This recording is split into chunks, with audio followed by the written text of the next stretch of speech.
All right, in this explainer, we're digging into the science of letting go. It's a phrase we hear all the time, right? But what does it actually mean for our happiness? Well, the research reveals some pretty surprising truths about why letting go is so much more powerful than just holding on tighter. So let's kick things off with a paradox that I'm sure most of us have felt. The harder you chase happiness, the more it seems to slip through your fingers.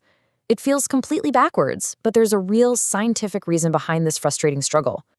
And this very struggle is what psychologists call the happiness paradox. Understanding the science behind it is really the first step to breaking free from it. At the very heart of this paradox are two completely opposite ways of thinking.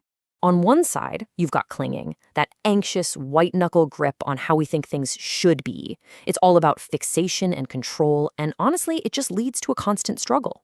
But the alternative is letting go, a more open-handed approach. It's defined by flexibility and acceptance, and it creates a genuine sense of ease.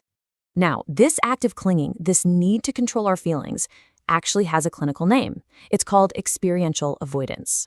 It's basically our attempt to run away from or just shove down any thoughts and feelings we don't like. But, and here's the paradox in action, the more we try to avoid them, the stronger they get, and the more power they have over us in the long run.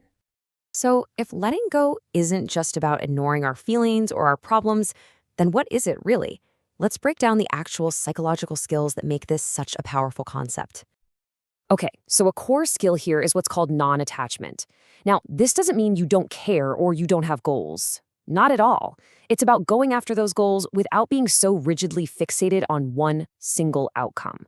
It's the freedom from feeling like you have to control every single thought and emotion you have along the way. Next up, we have psychological flexibility. This is a huge concept in modern therapy. It's your ability to feel tough emotions, like anxiety or sadness or disappointment, and still move towards what's truly important to you, instead of just getting stuck in that internal fight. And how do you do that? Well, a key skill is something called decentering.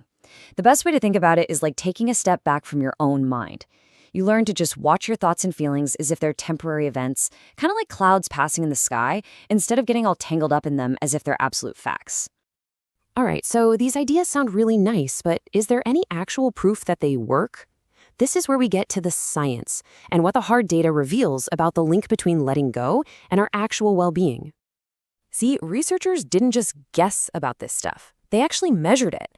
They figured out a way to quantify just how much of our happiness can be explained by this ability to let go. And honestly, the results are pretty incredible. In one major study, they found a correlation of 0.60. Now, for anyone who doesn't live and breathe statistics, let me just tell you, in psychology, that is a remarkably strong link. We're talking about a serious, measurable connection between non-attachment and a person's overall psychological health. So what does that number actually mean for you and me? Get this single factor, your ability to let go, can account for almost 36% of the difference in people's well-being scores. That is a massive piece of the happiness puzzle.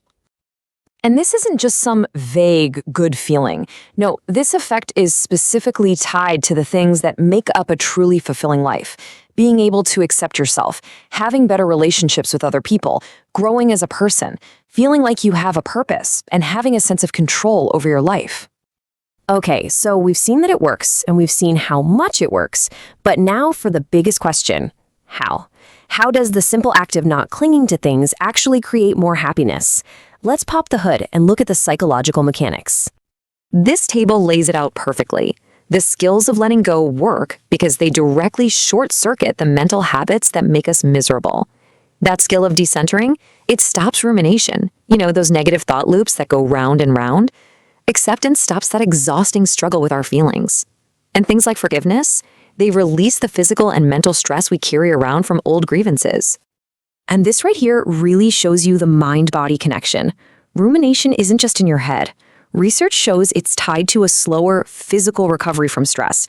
Your heart rate literally stays elevated for longer. So by stopping those mental loops, letting go actually helps your body get back to a calm, balanced state much, much faster. There's this great metaphor from therapy that just nails the whole idea. Imagine you're in a tug-of-war with your negative feelings. You pull as hard as you can, and they just pull back harder.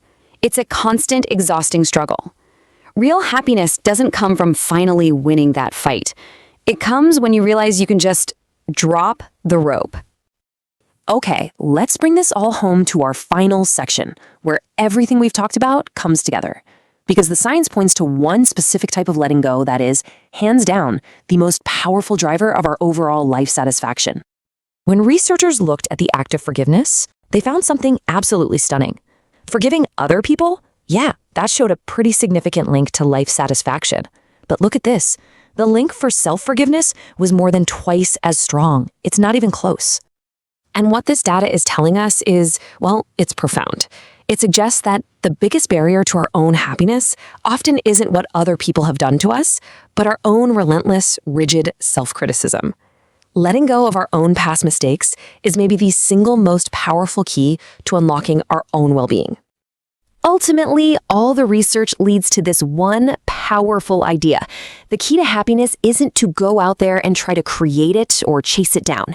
Instead, happiness is what naturally shows up when you finally dissolve all the things that are blocking it, the rigidity, the clinging, and that internal tug-of-war. So we'll leave you with this to think about. What's the one barrier, the one rope you're still pulling on in that tug-of-war that you could start to let go of today? Thanks so much for watching this explainer.